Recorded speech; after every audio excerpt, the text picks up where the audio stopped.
hey video kan nei lo char char chu wang chuanin nizan lama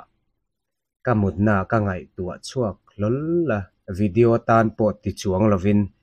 ka va en le kan te rol lai oh hayar kan kalai kan music video ni jang ka en phe chu ka dui kur kura za thak ang renga he ti hun lai te kha chuanin kan lak pha ve thawa rapper kan di live vel ni ta tuna henin kami aron ti chua vele nang khanin kan record kan react kan chu kan react vele sim dona chuanin hei anh tar hi juk pan le wang ane te han soi ma sa vele photanga chuan kan en nga lang HSS kho hai music video ania link hi karon danga chuanin in lo en don nia chiang deuh le kai lo en du chuan tu kan en tranang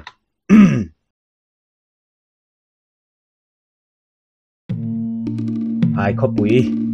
ni lawin HSS ko hai ko chua ka lam chuam si sang la ya o ading lua ye hai khopui moi tu zirun sa than tum va le le nun khwa sia tu hey hi kabula lam te khi pakhat thi som kimi mal som kimi ania pasal nei to ram hlun sauta kona nei to chuan pakhat thi rebeki ania la ani ro hi chu landula thunga chuan hei hi kan sar kha sar puya phuania zumun lam dewin in thledap dapanga in tidap dapanga cheilam pa ngai tak anga lam khangai lawania tia chuan kan lam china kan trian te ho ka an lo zai lo vele chong lu ko ke ai kan chuwang chuanin ke ma ka lam ta me chia ka pahni kar ha kan lam ve rol photani lam khi ke ma ka ni rengan mo kan ai an lam sunasa oi kan kolal thiam sir va le le rua song ten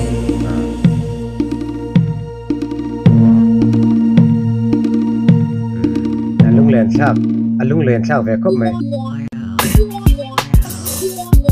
thian pa boy point for lua hei ka soi du chu hun lai khanin hemi video shoot nan hian nikhat kan manga chuan a record nan po nikhat ang vel thau kan manga ni thil thu vela zo fel ve kan ni du lawang che hemi te tu noi nan du do lo lu du ka hemi te tu rualo tu se rualo choi san pu choi moi pu asap mi HSS ko hai sial rem si sial rem khamin ti ve pha renga sial rem si non ti tu rapper khamo mel thade ka kha wang khanin sial rem tun thenga sial rem min ti te po hin lo ma ti ve na sa ni ngai kha chun zamang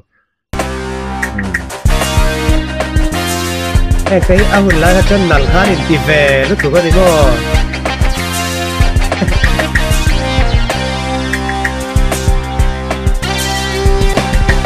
tu na hianin rapper bon lutuk tu lai Mizoram rapper lar gini te ho da nil thak thei kum som liam ta khana lo om dei to ni tu na kan lo ngai chang ning an sel mo dong phang cái run an kai mo cái sông biết lại cái bang long che cứ lại du mà thum biết lo nghe cái ta đi to cái luôn qua siêu run ding siwal la sa se ti te kha ala tel mi lo kha ka phua belani ke ma ka du danin min hau chong lo ti khanin tun theng khan ti kha phur thil ti kha langve tareng ani khami tum khanin dil kan chenga chon kan mel te kha dil atanga kan su zo kha classroom khan ju suit le kha ne a mel te kha athu adum be tlan lo mani thing tlang ngoi ha kan kum som liam ta thil kha di kum som chuang a liam ve le to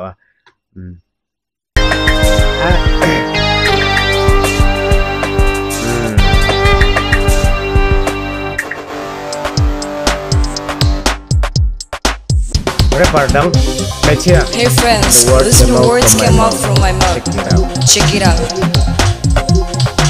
Living in your hometown, feeling as a bird in a cage. You may feel sad and afraid suffocation. But don't be so sad. Wipe out your tears and look out. There is no better place than your hometown. Tiap paru ada tepo gam chasen orin anin mule cha anin nui zat dol tu ka en lo rei to kuma kum ka en to lo kai pon chu ni zada kan en le ka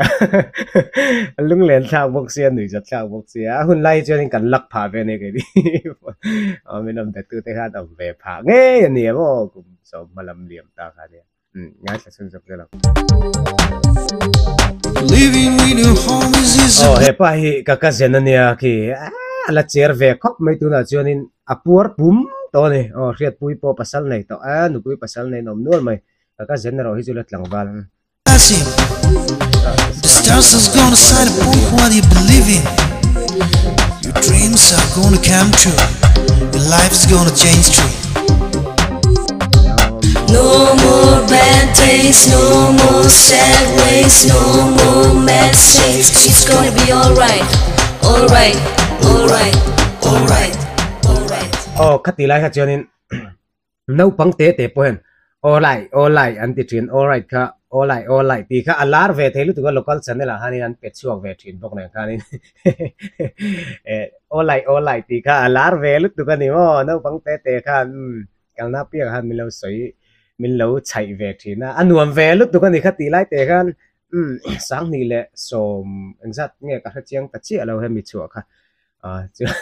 ngai thlang tu da hian wang khoro i ti alar zui ta ma som ki mi pasal nei to tu na ron zayang kan lo thi rang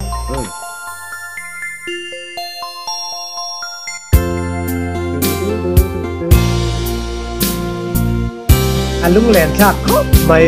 rang kal liang mai Rồi lâu tên vừa sẽ là lên sông lô mắn Rồi lâu tên tiếng rên la vang khóc môi anh Tiệm chỉ nó phá trong nắng sẽ đi vang khô ru lâu chân dễ nắng chê vang khô ru lâu chân dễ nắng chê kan ko lui lung len thak han ti de ngoti la kan khep phalo khang lai be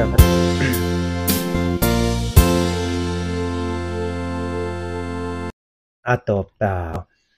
kan save du mai me chu tu na han athu le enga molam khan ni lo khami hun lai kan thil ti ve te kha ke mani he ta mi ke mani ro he ta kan om ve na video te kha nia logom record na hian ka tel lo an zirna ka tel lo ka kal lo chon recording an ti ni hang ka han kal ve sa ka record ve don ka ti chu hai ar kan tlole ti video ma sa ka upload apo han in mu karinga sa kan sar khani da soya ha phua tu ni boga record ve don ka tia ka record ve an record na khamian thuk vel tra ha ka lo thiam ve wang hanin i han ke po kha ka tel zui ve ta ni ka zina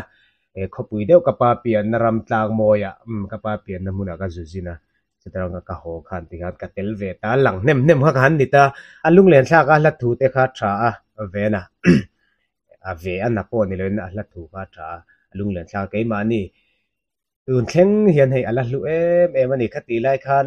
ka zake lo ti tai la tu nei en tu ri kan nom don lo ti na ne chon thil pakhat ka soi du chu hemi zo hian next video hian eng lo karon ti le ngal do na kan video tho hai kho pui ti nia pasal tha kan ni na chong lu ta kan ni na chu ka ron riak le ngal do da thil pat ka soi dei du chu za zum na hi mishing kan ni turang min ni tir thelo tu ni khati lai khan lo zakila tu na hian kain endon lo ka hlim pui tur kha om to lo ni tu da harin ka ka hlim pui le chan chu ma na khan zak lo ka lo ti ve wang ani ti kha kan se ni ti za zum na wang khan ni turang lo ni lo suang che lo ni jok ze lang che ti kha za zum na chu ne tur ani khat ni jong khan ro se next video kai mu le nga lang